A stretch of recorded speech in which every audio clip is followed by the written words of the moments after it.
Good evening and welcome to the start of our spring semester alumni town hall. Of course, it's very much still winter in Gambier, which I'm sure you all remember with clarity, if not with fondness. My name is Colleen Garland and I'm Vice President for Advancement at Kenyon, and I'm very happy to be your moderator this evening.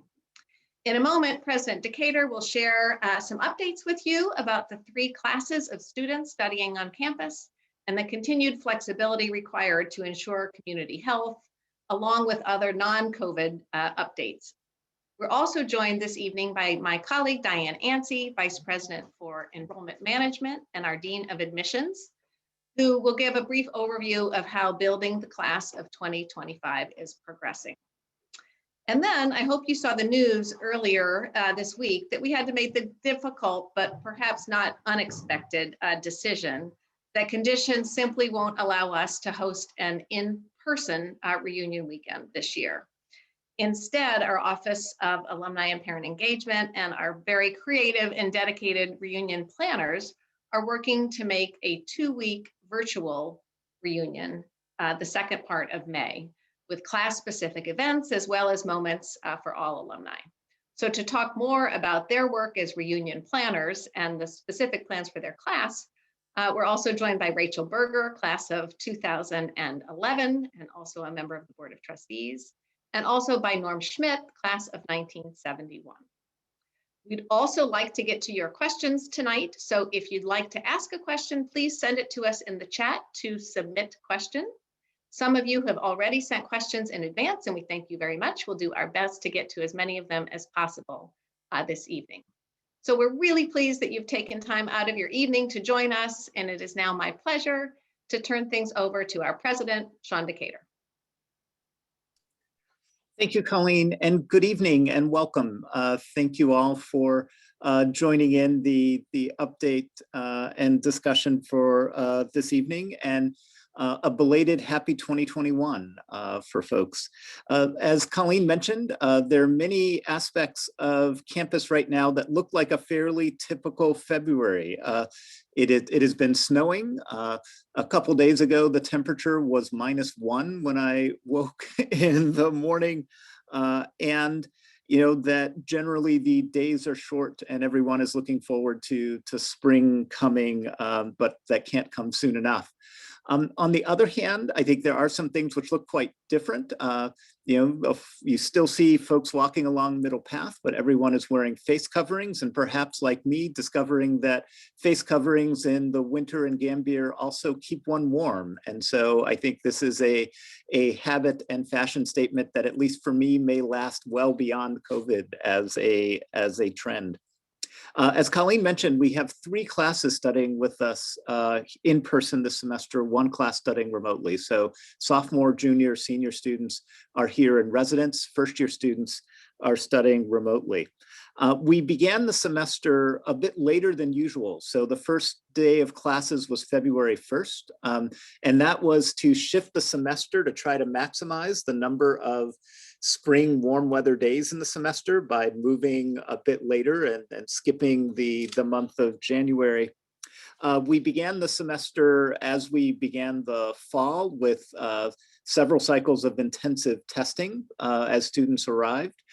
In the first 2 rounds of testing, we had a positivity rate of about 0.5%, with in each round 5 students testing positive. And that is, whereas higher than the 0 that we had in the fall. I think we all recognize that the 0 we had in the fall was as much a function of just really good luck as anything else when students arrived on campus. A little bit more troubling was that in the 3rd round of testing, the positivity rate ticked up a bit to 0.9% from that 0.5%. With a little bit of an asterisk in that the cold weather and snow disrupted the cycle of testing somewhat and slowed the return of testing. And so we've continued around this week of testing all students. We also extended what we call the quiet period on campus while we kind of complete this round of testing this week. And what data are still coming in as we speak, but actually so far in the first 500 or so tests to come in this week. There was only one positive, so we have seemed to be well on our way to establishing a pretty strong bubble on campus, which is one of the things that I think was really effective at keeping the campus safe in the fall. The notion that once you actually establish a tight bubble on campus and students are, I think as they have been, fairly good about staying within campus in Gambier, that actually makes the whole campus experience safer for everyone and the ability to allow an increased number of activities on campus once that's been established.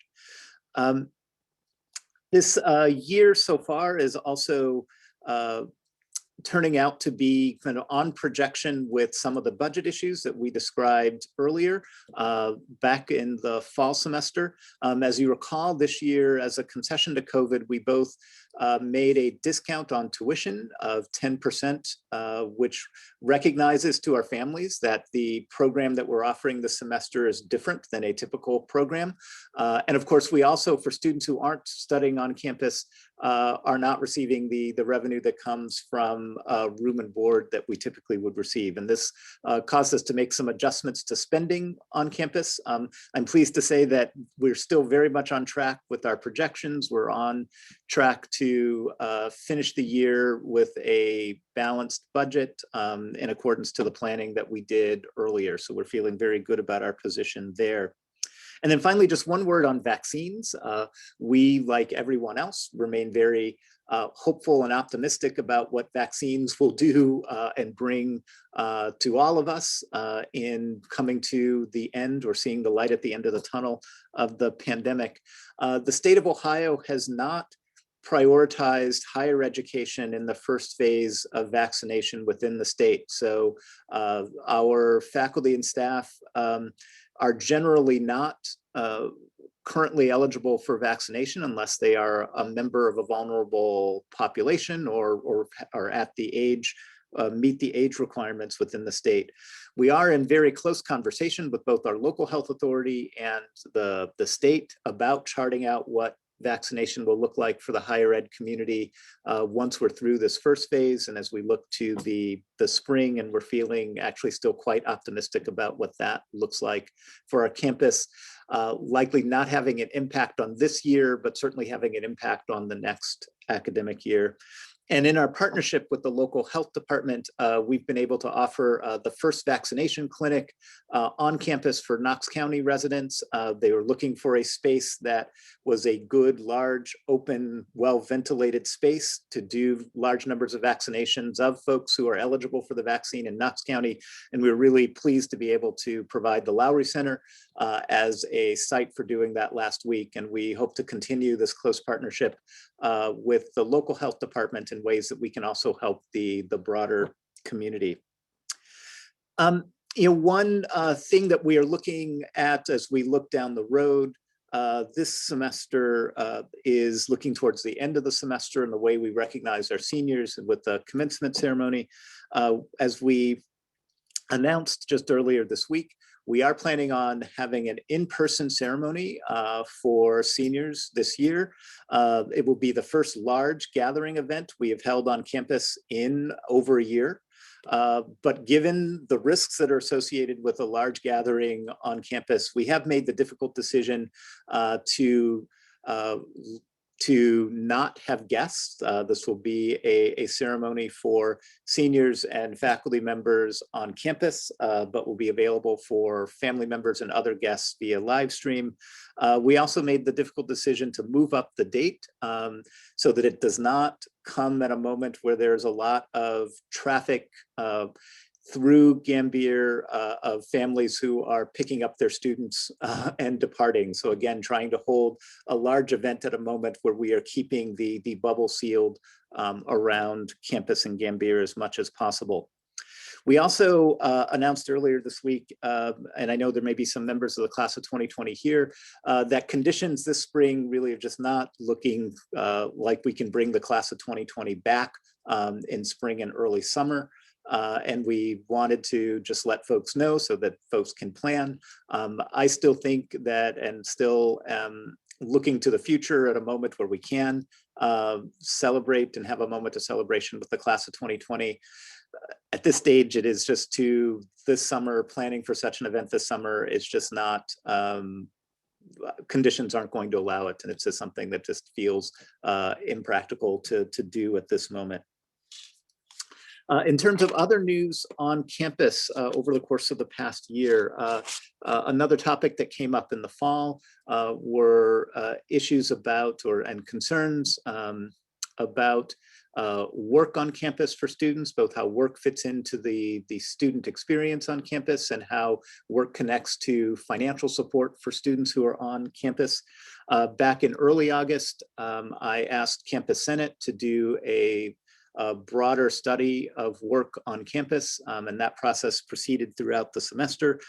Campus Senate kind of issued a set of recommendations that included reduction of some of the work expectations for students who are on financial aid and replacing that with grant and other financial aid to make sure that the funds available for work are actually things that fit into the financial needs of students, and also to do some standardization of processes for support of work across campus for students. Back in late August, there was a group of students petitioned for recognition of a student worker union and presented this petition to me and the Board of Trustees. This was a topic that a committee of the Board of Trustees studied extensively during the fall semester and reached the conclusion not to voluntarily recognize a union of student workers on campus. The primary or the central reason for this was that the students, the primary relationship between students and the institution are as students, and we think of work in the context of this educational experience for students and as the ways in which we support students for financial aid, and the concern that having a recognition of a union for student workers would disrupt that relationship and disrupt the regular modes of governance in which we work with students on campus. We've also, over the course of the past few months, continued to work on anti-racism initiatives across campus. A lot of our focus so far has been on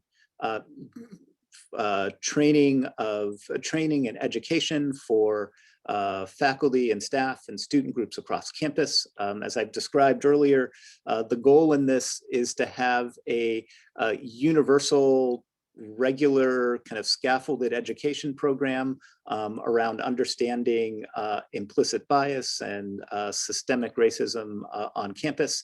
I believe that the best way to make long-term systemic change is actually to continually educate and raise awareness around members of the community so that all of, sorry, I think I ended up getting muted. Can folks hear me now? So that to have regular education opportunities for all members of the community so that we can all make changes to our regular actions on campus on a sort of regular basis, and that actually in the long term is the best way to make systemic changes both to campus culture and systemic changes to the institutions we have. So we are in the midst of a fairly intense season of workshops across campus for all groups across campus. And in fact, I think over the course of the next few weeks, there are going to be 25 different workshops that are being held. We are sort of continuing to press forward on that front. In addition, last semester, we introduced a new funding opportunity that's open for ideas that come from within the community to make, to either expand educational opportunities around anti-racism or to develop programs or initiatives, to pilot programs and initiatives that can have an impact on the community. The first round of those proposals kind of came in the late fall. They were reviewed by a committee of faculty, staff, and students, and those projects are beginning to be funded or have been funded and are beginning to roll out as we speak at the beginning of the semester. So we're looking forward to how that work is progressing as well.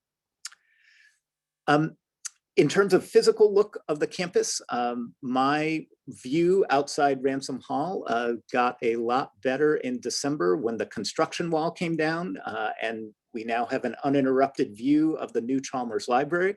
Progress on Chalmers Library is moving forward. We are still looking at opening the building later this spring. Right now, that's looking like an opening in May. I am really looking forward to having the opening of the building happen before seniors leave campus, so we can have at least an engagement with students with the building before the official end of the semester. The rest of the West Quad is also progressing. The new admissions building will be coming online around the beginning of fall semester next year. So that progress is moving forward as well. And then we're doing a lot of looking forward on campus. The immediate thing is looking forward to next academic year. And there's a little bit more planning for next academic year than usual because there are lots of things to decide that typically we would not be deciding. So for example, at this stage, we are planning for an academic year that has all 4 classes in residence on campus and an academic calendar, which returns to a standard looking academic calendar for the year with a full year of in-residence learning. As Diane is going to talk about a little bit later, we have actually had some very good news on the admissions front. So we are feeling optimistic about the shape of the class of 2025, which will be first years as they arrive next year. And in the process of planning for a fairly normal year and with good admissions news, at least at this stage, we've also been budgeting for a return to a fairly normal budget for next year. So that includes restoration of benefits that we had to suspend this year. It includes making space for salary increases and being able to recognize our staff and faculty who have performed extraordinarily under the conditions of the pandemic. And our budget next year will also have a 9% increase in financial aid, bringing financial aid to over 30% of our total budget, and continuing our emphasis that this is our top priority and the top place where we are putting resources as we move forward. And so, I feel as I'm sure all of you are feeling, in this very risky position, in that it seems that every time I start to feel overly confident about what comes next, something else happens in the universe to disrupt it. So I am knocking on wood as I say this, but at this stage, because we are feeling good about what the fall looks like, what the prospects of having a vaccinated campus looks like, what that means for our operations, it's not only is the light at the end of the tunnel, but really feeling in a position where the institution will emerge from the pandemic in a very strong position as we look forward. We're also engaged in looking a bit beyond next year. We started a strategic planning process actually a year ago. We put it on pause for a bit as the pandemic hit and as we sort of had to navigate in the short term through the pandemic, but we restarted the strategic planning process back in the fall. Some of you I know have participated in conversations around strategic planning, and we plan on completing the plan and publishing it for the community by the end of the semester. So look for more news on that front in the late spring. Some of you may have also heard that we had some gift news a little while ago, and this really an extraordinary gift that helps to address our housing needs well into the future, both building new housing that will allow us to take offline some housing that might have passed its useful life, especially the new apartments. I know some of you feel the new apartments may have passed their useful life a few decades ago, but the new housing will help us accelerate the process of taking the new apartments offline, as well as to engage in a long-term process of renovating existing housing from the first year quad to the historic residence halls on South Campus. And so Lindsay, if you can call up the slides.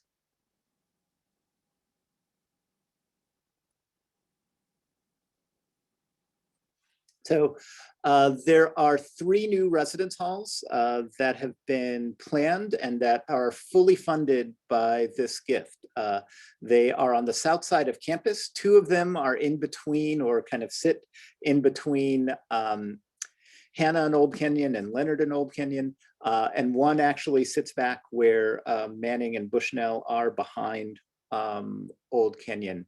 One question we've had in the past is sort of on the scale of what's the scale of these buildings. I sort of assure you that these buildings will not be supersized compared to the historic residences. This particular projection makes it look that way, but the sizes of the buildings will be in alignment with the historic part of campus, and will have all of the features that we expect for buildings on that side of campus, and so really fit in and blend in with the architecture there. I feel this is an exciting moment, not only because housing has been a priority for us for some time to address some of the long deferred issues that exist with housing on campus, but it also is powerful, particularly at this moment, as we emerge from a period in which we have disrupted the residential experience on campus, to actually be able to double down on that and say that we really know that our future at Kenyon is bringing people to study here together in community, and moving forward with this project really actually drives home that point. And so to wrap up, as we're also just thinking about this mode of reflecting where we are and looking at where we're going, I just wanted to touch for a minute on the meeting I had immediately before this one, which was just a check-in meeting with one of my advisees, who's a sophomore student, yet to declare major. I'll get to that in a second, from Columbus, a student that I began working with. He was my first year advisee last year. He also took my seminar course last year, so we've had a chance to get to know each other quite well. And we do just sort of regular check-ins to see how things are going by video conference, obviously. Back in the old days, we would have checked in, say, on the porch of Cromwell, but now we check in via video. And the conversation today was one that just really, I found it so exciting. I wanted to share a bit, because we're at that point in the sophomore year where he's going through trying to figure out what to major in.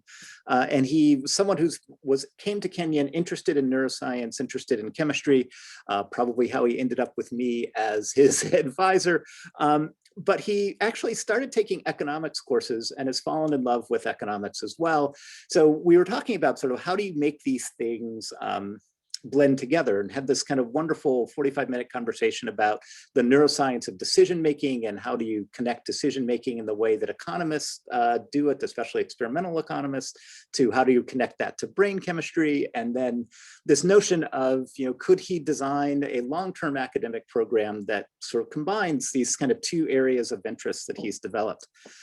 We also just started talking about his summer plans. So he's a student who has worked in a lab before. He's reached out to Kenyon alumni who have been wonderful resources to connect him to opportunities in the business world. And so he has applied to internships through using the Kenyon alumni network to find opportunities this summer that can strengthen his experience, recognizing that he wants to complement his science experience with some experience in business that brings together his evolving interest in economics and neuroscience.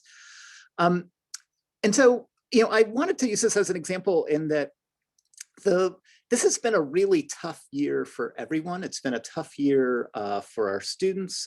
It's been a year in which much of the normal stuff that happens on campus has been disrupted and taking different shapes.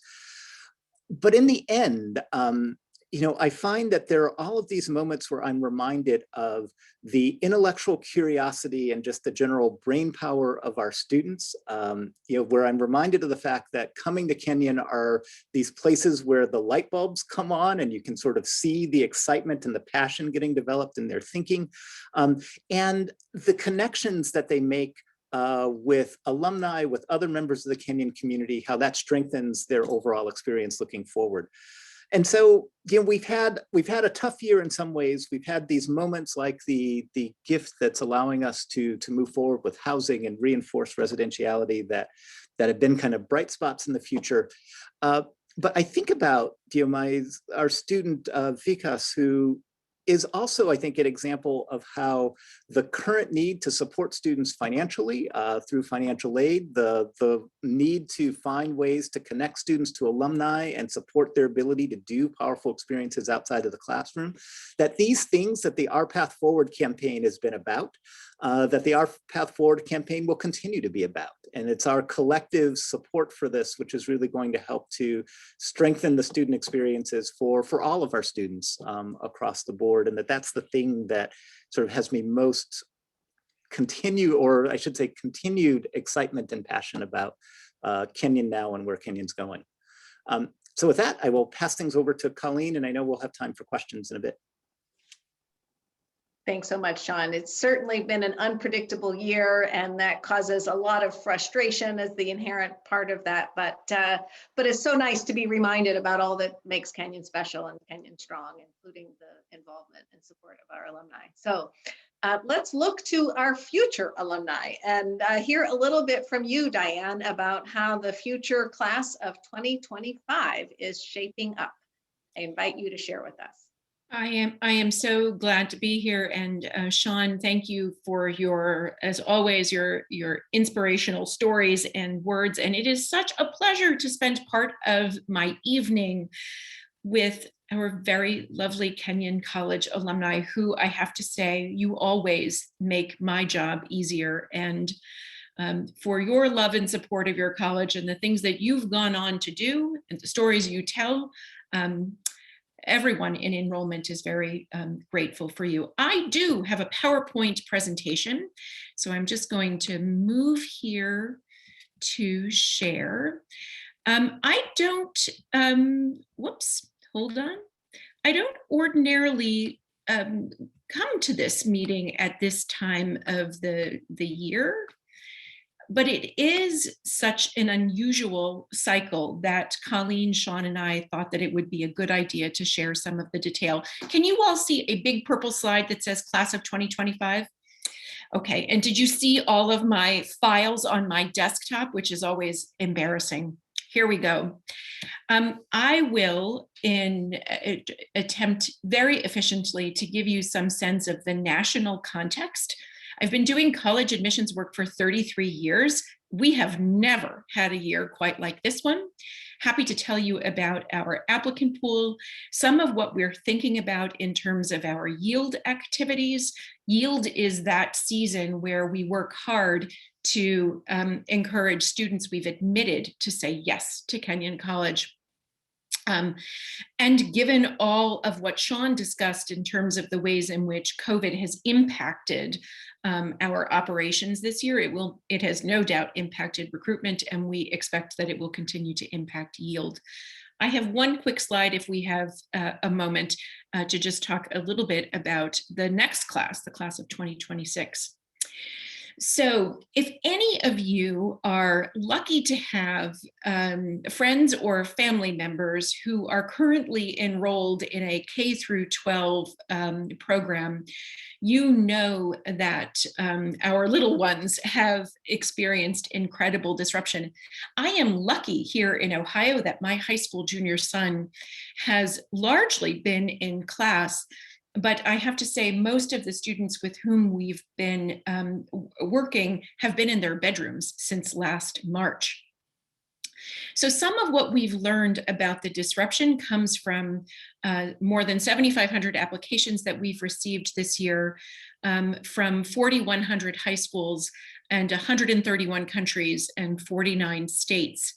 And probably one of the most extraordinary things I have ever experienced is if I were to go and open an application right now from each of the 49 states and all of the 131 countries, there would be an explanation about how COVID has impacted the high school experience. I'm not quite sure I have ever experienced anything as universal as this pandemic. So, as you can imagine, families have been under pressure. Most students have been studying remotely, lots of absences, schedule changes, grading scales adjusted.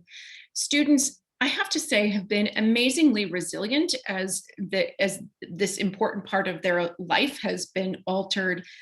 Very limited activity in terms of clubs and organizations and athletic seasons. My son did say to me the other day, so what am I going to do about the fact that I didn't play baseball in 10th grade when I was hoping to show that I had this long picture of baseball in my life? And, you know, there will be gaps. To be sure, our high school seniors, so if we think about the kids that are in this year's applicant pool, their life has really been quite altered. They've barely been able to do any campus visits or to meet with a person from any of the colleges for which they've got interest in any kind of in-person meeting.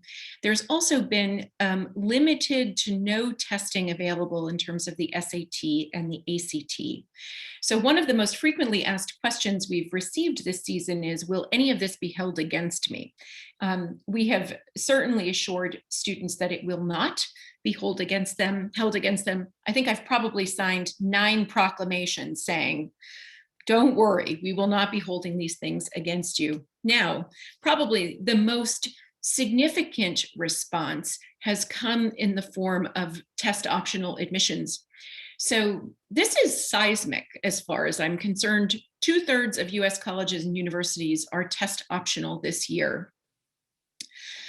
This is a list of places, perhaps you've heard of some of the schools that are included in this slide. They are all test optional this year.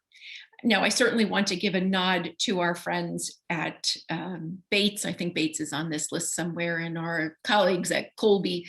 They've been administering test optional admission programs for quite some time. But for the most part, this is a list of brand new institutions that are test optional. There are some institutions on this list that have reported application increases this year of 40, 50, 60, 70%, because the lack of that requirement has created for some students a sense of opportunity. A very good friend of mine is a woman named Jenny Ricard. I worked with her for many years. We used to actually travel together to the Middle East. She is now the president of the Common Application. There has never been a year where we've waited with more interest in Jenny's regular updates about her view of what's going on. At this point, only a very modest increase in the number of unique applications, but volume overall is up more than 10%. Students are no doubt applying to more schools. Some of this is these newly test optional and or the most selective places. And a lot of this is really about students applying to more places is they've not visited. They have not had the chance to acquire the kinds of information they usually do about where to apply. So I would view this increase as a way of protecting their options. Jenny from the Common Application was concerned throughout the entire fall around a pretty sharp decline at some points in the fall in applications from first generation and fee waiver students and domestic students of color. As we approached the January deadlines, the gap did close, but there's no question that, for students that might be in a high school where there's a ratio of, one school counselor to 300 students, to now imagine that situation in remote learning, clearly there are some students who are absolutely falling behind in terms of the college admissions process. On the other hand, international application volume has surged. Applications are down from China, but other countries, as you can see here, have sent significantly more applications to US colleges via the Common Application. So here's a little bit of a picture of where we are. Our target class size is 485 for the class of 2025, which is more or less typical for us, maybe a little bit towards the smaller side. I am grateful to my senior staff colleagues and to the Kenyon Board of Trustees, particularly those on the Budget Committee. Everyone was in solid agreement to be more on the conservative side in terms of a class target, given some of the volatility we're experiencing. I am so happy to report to you that as of this moment, we actually have hit 53% of that target. So 259 students are scheduled or are enrolled for the fall through our early decision round 1, early decision round 2, and the students who deferred their admission last year. Some of the statistics here that I'm sharing with you, particularly the academic ones, the mean GPA of 3.95, mean scores, it's a composite of the ACT and SAT, 1385. That's pretty much right in line with where we ordinarily are. This group is more international than is usually the case. We took advantage of some pretty stellar applications in these rounds, and students who very clearly wanted to be at Kenyon College. You could sense that it was with ease that they signed their early decision contract. 18% of the cohort would describe itself as a domestic student of color, 12% are Pell eligible. What I'm including in this line, a lot of information, right? Because we've got clarity here about this cohort. I'm including in here some of the financial information about the cohort. Average net tuition revenue, $35,000. This part of the class will generate $9 million of revenue, slightly higher discount rate than is usual. And that's very much tied to the large international student population, which will shrink as the rest of the class comes in.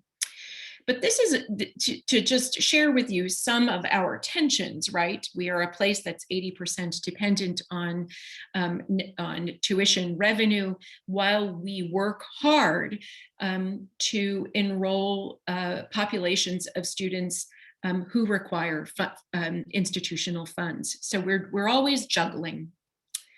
This is our largest applicant pool on record. It's up 14% in comparison to last year. We will cross 7,500. We have crossed 7,500 applications.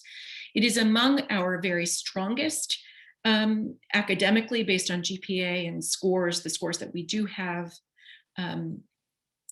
Significant increase in international applications, just as our colleagues at the Common Application report. Though I am happy to say, and this, I'm not quite sure I'm eager to unpack this, we actually are not among the colleges seeing a decrease in applications from China. We're actually up slightly. And our decline in first generation and domestic student of color applications is very modest in comparison to what the Common Application is reporting. We do need to mind the financial profile of the pool. We are 80% dependent on tuition revenue. It is solid. We have fewer aid filers, and among those families who have applied for aid, it is a strengthened financial profile. We have fewer incomplete applications and fewer withdrawals. And probably the most important part of this slide, outside of the ED information, is that the engagement that this pool has, its affinity for Kenyon is very solid.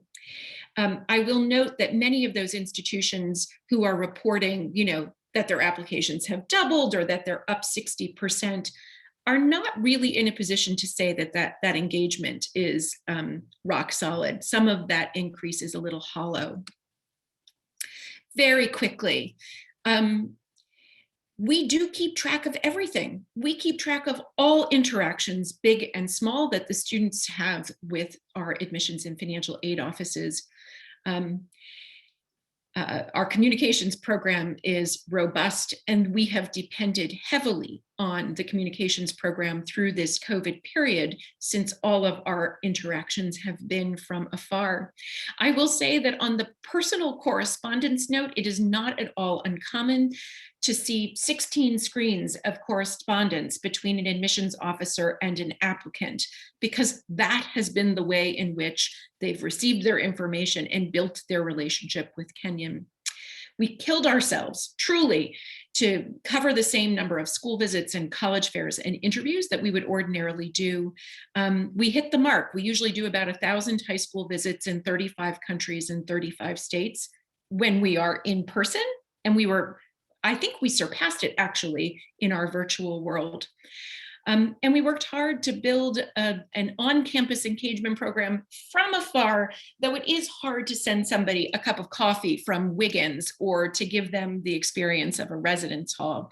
But we did our very best with all of these, and the yield rate's amazingly high, which just leaves us feeling very good about our progress through the season. Yield is the season where we will work hard to encourage people to say yes to our offer of admission. There's lots of nail biting happening right now among admission deans, feeling pretty confident that the modeling that we usually do, right, where we ask history to help us predict the future, we trust that these models will be off.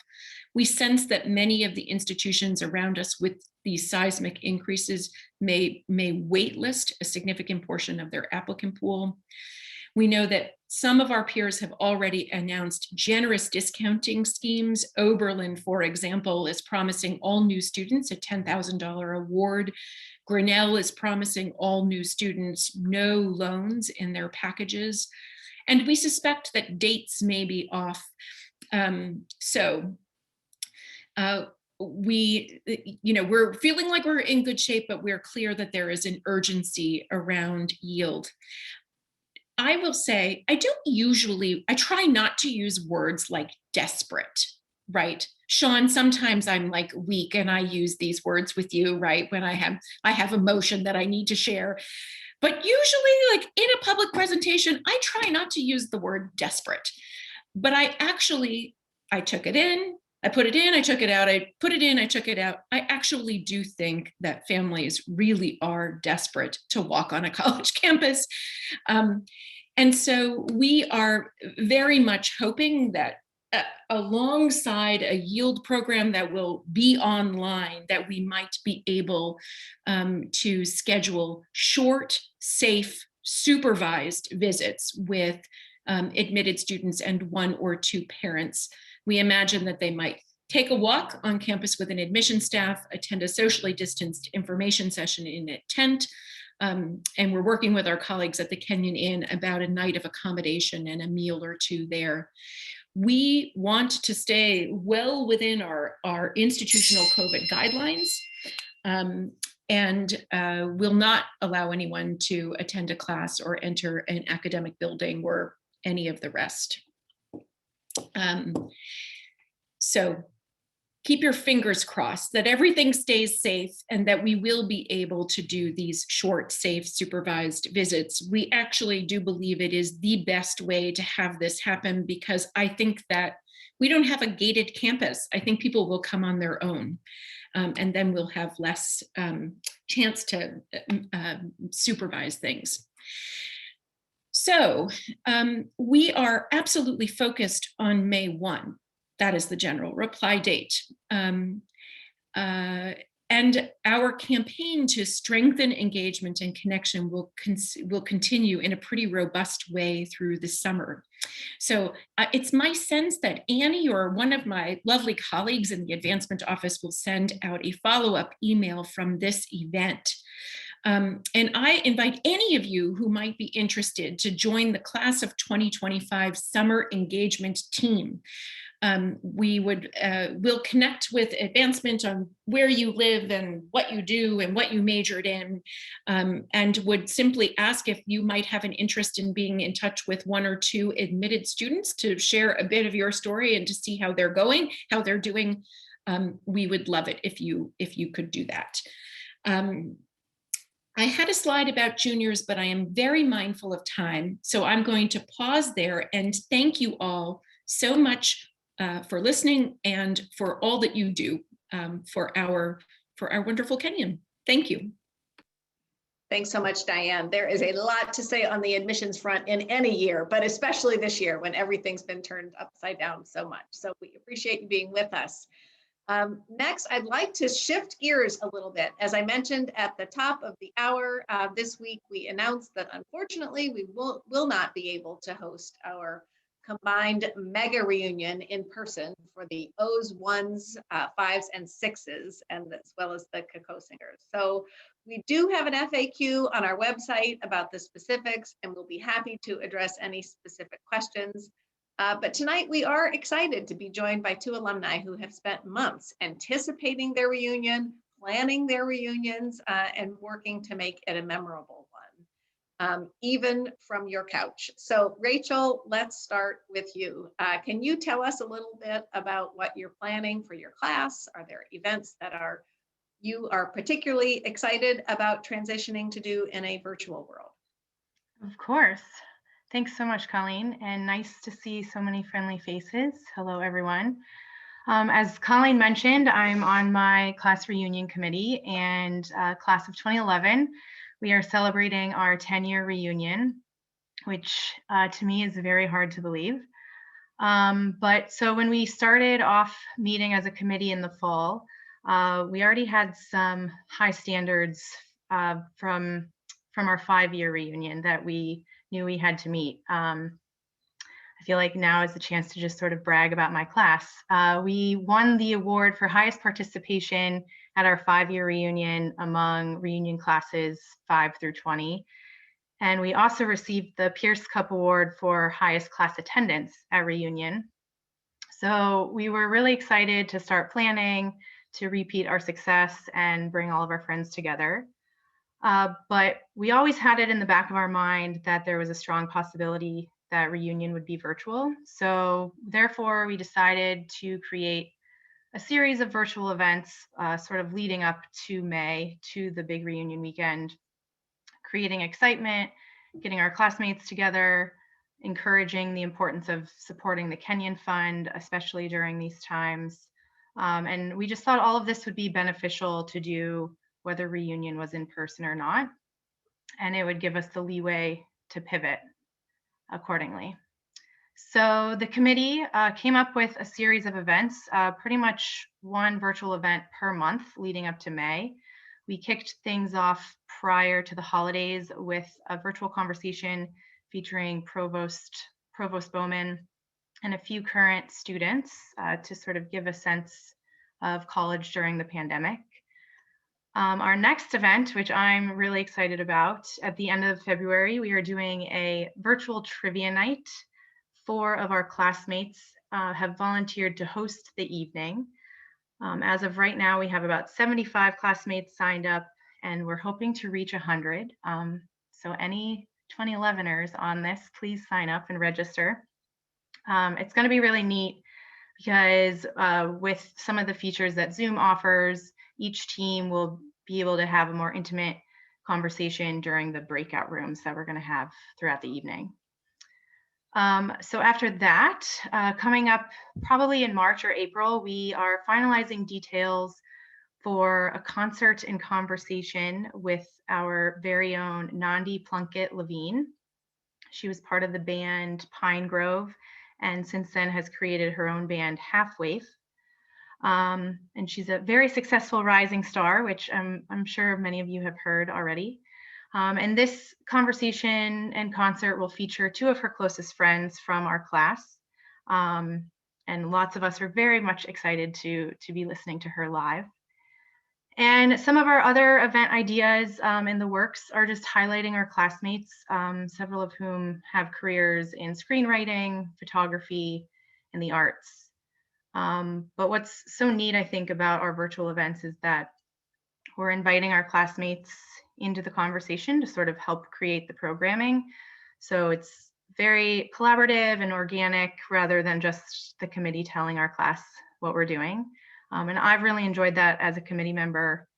And I think our committee is really successful too, because it's made up of a lot of folks who planned our 5-year reunion, but a lot of fresh new volunteers who are just bringing great new ideas and representing several different social groups within our class too.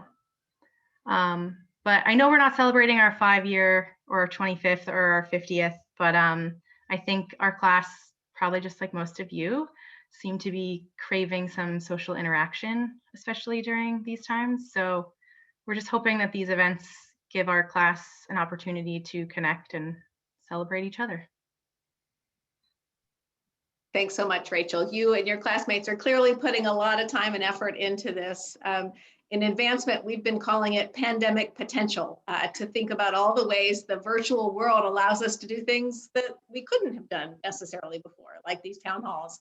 And it sounds like you're doing that as well. So while you can't believe it's your 10th, before you know it, it will be your 50th. Right, Norm? So just down the road, we have Norm Schmidt with us, who is celebrating a very special milestone reunion with the 50th reunion. So Norm, could you tell us a little bit about how things look for your class? And I'm not sure everyone on our audience understands what a special reunion the 50th is. So maybe you could tell us a little bit about what you are expecting.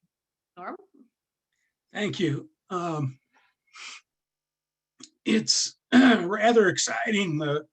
Our 40th and our 45th, I thought, were just outstanding reunions, but to think about the 50th, when you're going to put us up in the inn and everything, and then, you know, of course, things happen like a pandemic. So as we know, we're going to be unable to meet in person. I'm one of several of my classmates working on the planning for the reunion this year. I've been involved in helping to plan several of our class reunions in the past. I enjoy planning them. I enjoy the gathering with my classmates, enjoy remembering the 4 years of sometimes serious study, athletic pursuits, and social interactions that we enjoyed on the Hill. So we're gonna miss that this year, but we're gonna work hard to have a pretty good reunion weekend. Actually, a reunion 2 weeks with lots of events. So the reunion weekend will be expanded with the virtual weekend, or the virtual reunion, take place May 16th through the 29th. We've already planned a few of the events. There's more to come. And we consider the presentation that was given by our classmate Sante Mateo this past Tuesday and his upcoming presentation next Tuesday to be part of our celebration. There will be other class-specific events. We already had a confirmation from our classmate Fletcher Dubois to provide us with some songs he has written and will perform. He'll get them taped somehow over in Germany where he lives and get them to us so we can present them. Damon Kirby has also agreed to provide us with a piano concert. I had no idea Damon was such a accomplished pianist, but he put one on Facebook, and I thought, what a good idea. Gordy Weath has agreed to talk about his work with veterans, including the Pennsylvania Wounded Warriors and other veteran initiatives that he's involved with. We have quite a few veterans in our class. I hope to enlist Clark Dugan to lead a discussion about the college response to the Kent State occurrence in 1970, since he ran those all college gatherings at Ross Hall as the student government president. Belinda Bremner, another member of the reunion committee, is working towards developing some types of dramatic performances for the class to be viewed virtually. But I see some of my classmates out there in the group. Let me know if you are willing, or if you have some ideas of other people in our class that would be willing to provide a entertaining or educational presentation you can contact me through the college through Sean Daly in the college alumni office. Sean has been providing the leadership from the college to make all of this stuff happen. He's done a great job in helping us out. In addition to our class-specific things, there'll be some all alumni social gatherings with some of the other classes. Looking forward to celebrating with class of 1970. It's kind of fun to know that they'll be with us as well. There'll be faculty presentations and perhaps some classes available.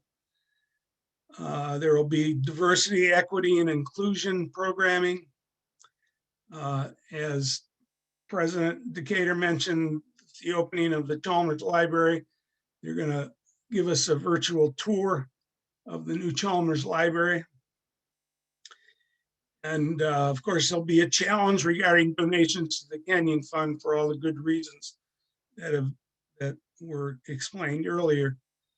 As you heard, the large donation we received was really earmarked for the new buildings, so it doesn't help with the financial aid and all the other things that the Kenyon Fund provides aid for. So participation in giving to that fund is hugely important. So even a modest donation is extremely helpful.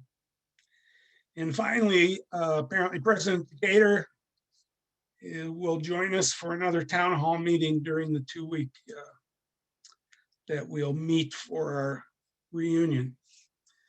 Finally, positive note, how about NASA and the rover landing on Mars today? That was pretty awesome. And President Decatur, I'd like the next time you show the new buildings in a graphic, like see some solar panels on those babies. Thank you. Thank you, Norm. It sounds like you've got some great things planned. Of course, we wish that we could host you and your classmates in Gambier, but we're delighted with all the creativity going into the virtual celebration. As some of you may know, we have invested even more in our 50th reunion program by adding a 50th reunion program director to our staff, who will be starting to work with reunion volunteers up to 3 years out, in the hopes that we can make it an even more special milestone moment. So if you'd like to learn more about that program, please be in touch with us. So I realize that we are already at the 8 o'clock hour, but we promised to get to your questions, and I really would like to do that. So for those of you who are able to stick around a little bit beyond our scheduled time, I invite you to do that. And we'll start with a few questions. So the very first one is for you, Sean, and it is from Andrew Smith, class of '86. Who's asking about a recent Collegian article that talked about the Lords and Ladies mascot. And he is wanting to know what is going on with that. Can you give us some color commentary about the look at our Lords and Ladies mascot? Sure.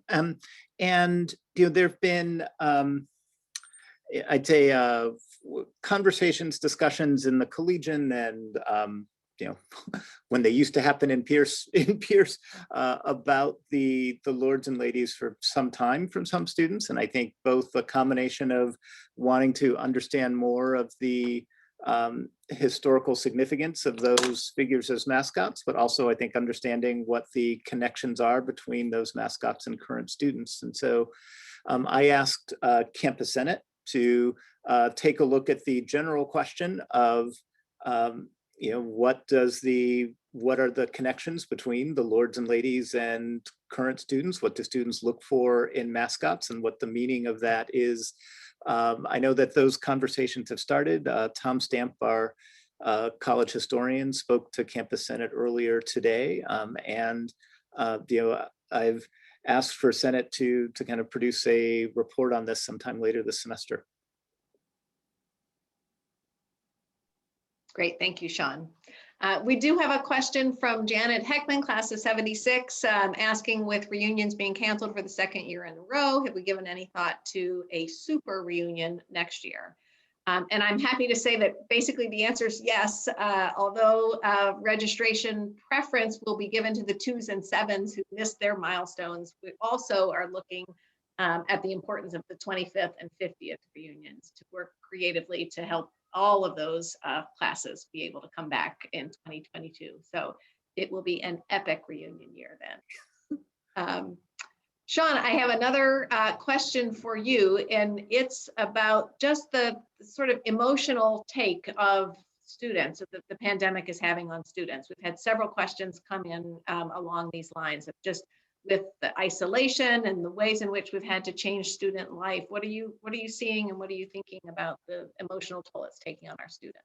Yes, no, and I think there's no question that this has been a very difficult time, I think, both for our students who are studying remotely, who are kind of missing the connections and the community that being on this physical sense of community that being on campus involves, and for our students who are in residence, where there are sort of constraints on what gatherings look like on campus, that there is distancing in places like the dining hall and the Lowry Center and places where people typically gather, and many things that would normally be in-person events have kind of migrated to the virtual world, and we do have concerns about what this means for not only for the experience of students, but what it means for our students' mental health. In addition to our standard resources available, one thing we added this academic year was a relationship with a group, Talkspace, which actually provides text-based counseling 24/7 available to students, and that's been a helpful resource for students in that context. And we do try to create as many opportunities for engagement as we can, and that includes outreach on an individual and personal level to students, but it also means finding ways to bring different types of events, sort of from whether they are fun events or sort of fun light events to more serious ones, to the campus community.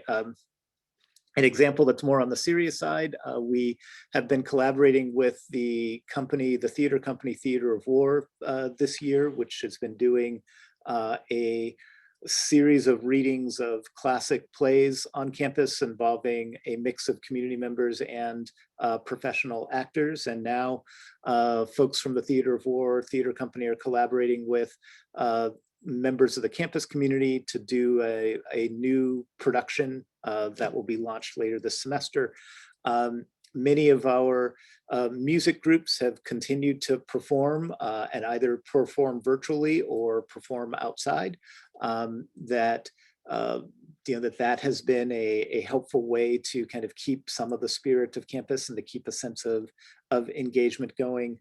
We have found ways, and this has really been helpful with the athletic department, and creative ways to make sure that physical activity can continue in the Lowry Center under safe conditions. And so wearing masks that are appropriate for physical activity and with kind of appropriate distancing between machines and work and activity that's going on in athletics.